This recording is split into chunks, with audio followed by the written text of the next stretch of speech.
What's going on, family? This is Scrapbook Boxing Museum of the Forgotten Fisticuffs series. We're going to continue with Grudge Match Volume 12. Now, March 24th, 1962 was a particular date that will never be forgotten in the annals of pugilism. You have welterweight champion Benny Kid Paret versus former welterweight champion Emil Griffith. The battle these two young men got in would never be forgotten. You see, Benny Kid Paret would be taunting Emil Griffith about his sexual gender. He would call him a maricón. And once you question another man's gender, his integrity, you gotta find someplace and physically figure this thing out. And they found it in Madison Square Garden, March 24th, 1962. Live on ABC Sports. Benny Kid Paret, Emil Griffith would scrap. And this fight would change the game forever. I want to go through this fight with you right here on the Museum of the Forgotten Fisticuffs series.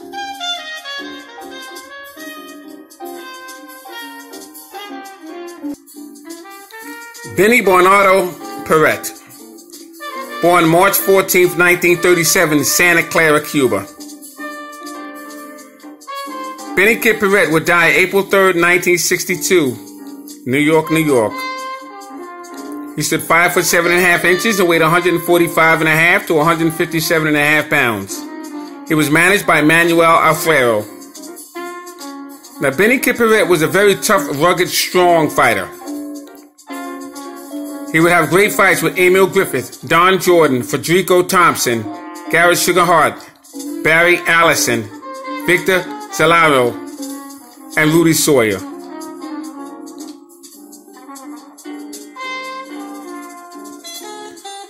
Now, the thing with Benny Kid Paret, he was a playful person.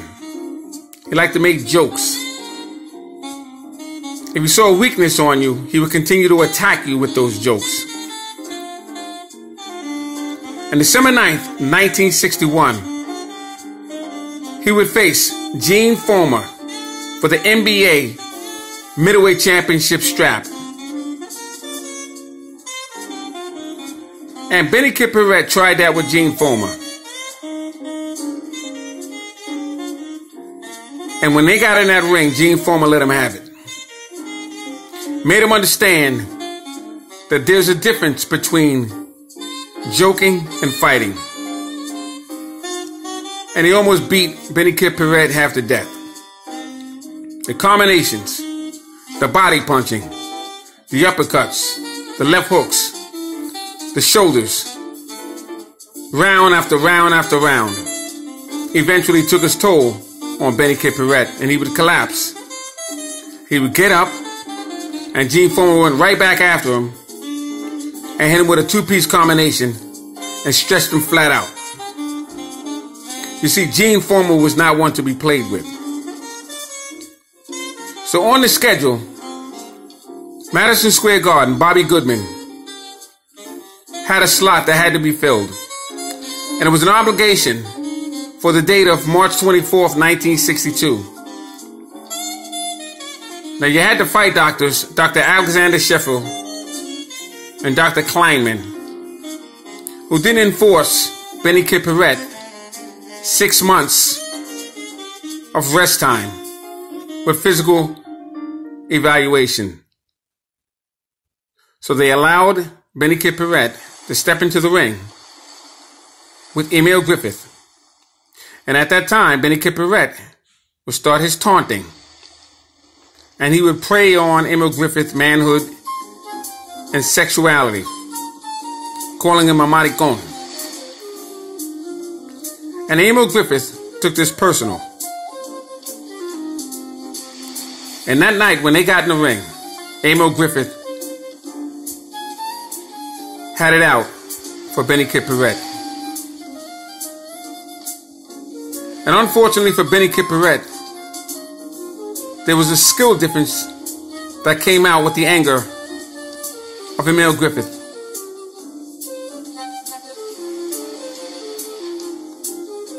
Now, Emil Griffith would get shook in the 11th round. And if it wasn't for the bell saving him, possibly would have been knocked out by Benny Kid Paret. And Gil Clancy would get him in the corner and remind him what was at stake. And when that bell rang for the 12th round, Emil Griffith was a completely different person. He never stopped throwing punches. And he would get Benny Kid Paret against the ropes, and he would open up a 23-punch combination on Benny Kid Paret. And this would change the boxing game forever.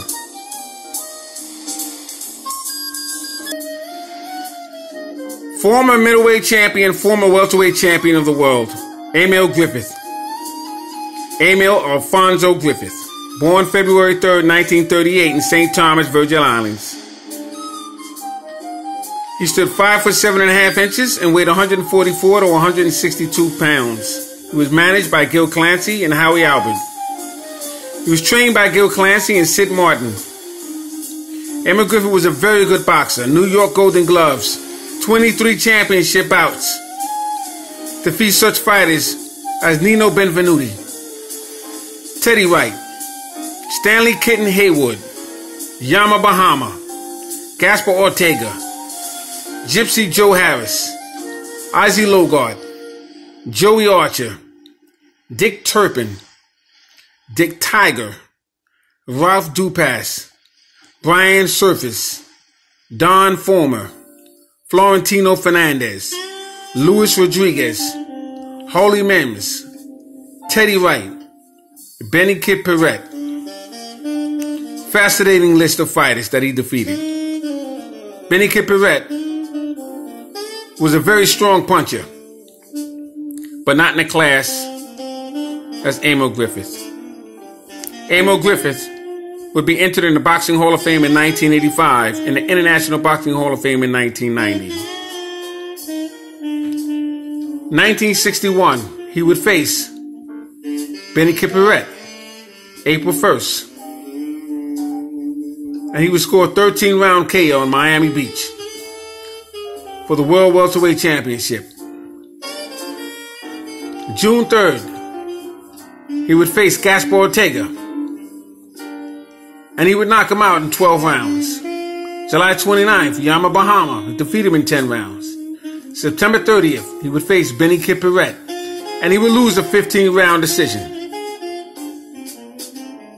to Benny Kid Paret.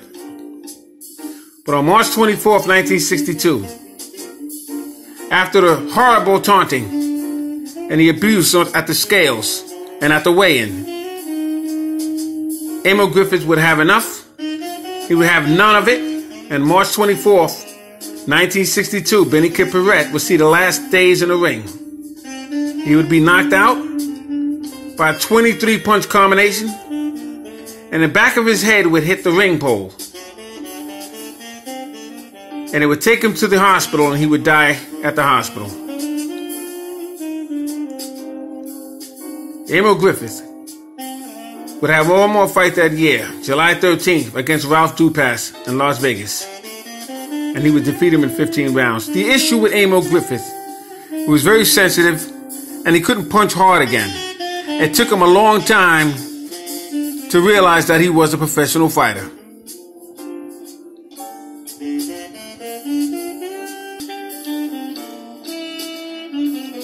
You see, Emil Griffith, once he nailed Benny Kid Paret with that straight right hand, he didn't stop. Because all of the abuse, all of the taunting, all of the disrespect, all came out in that combination. And although Benny Kid Paret might have been joking or playing, but he tried to humiliate Emil Griffith. And unfortunately for him, he wouldn't make it past the 12th round. Now, I heard the story from firsthand, and I have a lot of literature and newspapers that has inside story as to what really happened. But I had a very good conversation with a former fighter and very good trainer by the name of Edwin Viruet. Now, Edwin Viruet fought Roberto Duran twice. He had a brother that fought Sugar Ray Leonard. But Edwin Viruet, who by the way trained Glenwood the Real Beast Brown and Alex the Destroyer Stewart, explained to me that his trainer, Jose Terraro, was the same trainer for Benny Kid Paret. And he told me what actually happened. As you can look here, Benny Kid Paret, the back of his head hit the pole. Now at that time, they didn't have padding. Which after that fight, they investigated it and took a look at it and began putting padding on each ring post. But he hit his head at the ring post. And this is what jarred Benny Kid Paret. It didn't help Benny Kid Paret that he would face Gene Foreman December 9th, 1961, and take the horrific beating that he took in that particular fight. Now, Gene Foreman was 30 years old. He has 7 title defenses. He lost only 1 fight in 7 years to Sugar Ray Robinson. He was 54, 4 losses, 2 draws, and 23 knockouts. He stood 5 foot 7 inches and had a 69-inch reach. He weighed 159 3/4 pounds. He was the owner of the NBA middleweight strap. Benny Kid Paret had 47 wins, 34 losses, 10 draws, 3 KOs. He stood 5 foot 7 inches, 69-inch reach, and weighed 156 3/4 pounds. But Benny Kid Paret was a welterweight. And he was trying to go punch for punch with Gene Foreman. And got banged around for the entire fight.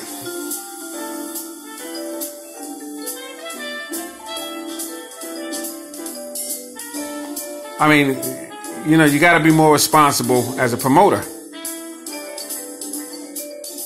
Because shortly after, he went right back in the ring with Emil Griffith. 12 grueling rounds. So that didn't help him.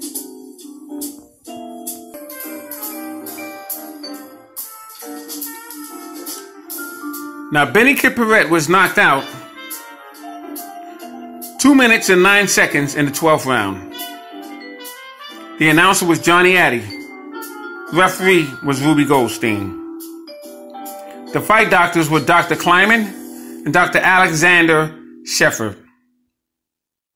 He was part of the State Athletic Commission.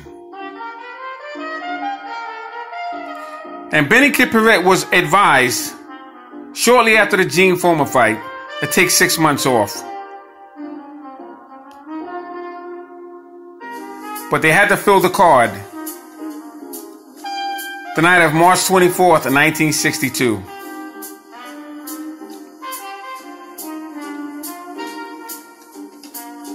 So Benny Kid Paret was obligated to fight that night.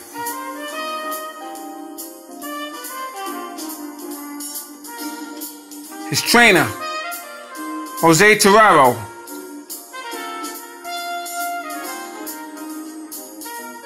and Johnny Sulo,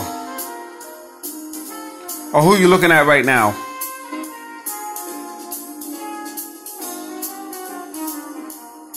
And they watched this man die basically in the ring. The beating he took between Gene Foreman and Emil Griffith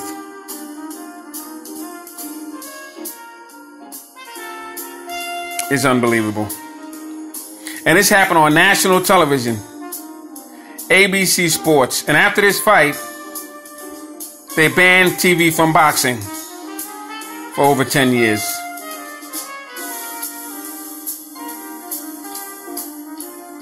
So when you talk about grudge match,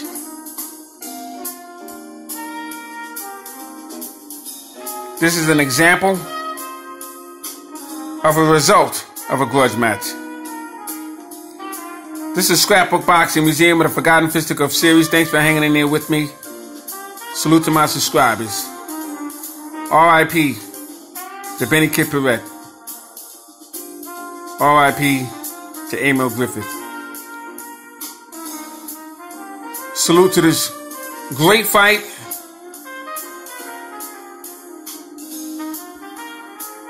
And very sad situation on the night of March 24th, 1962.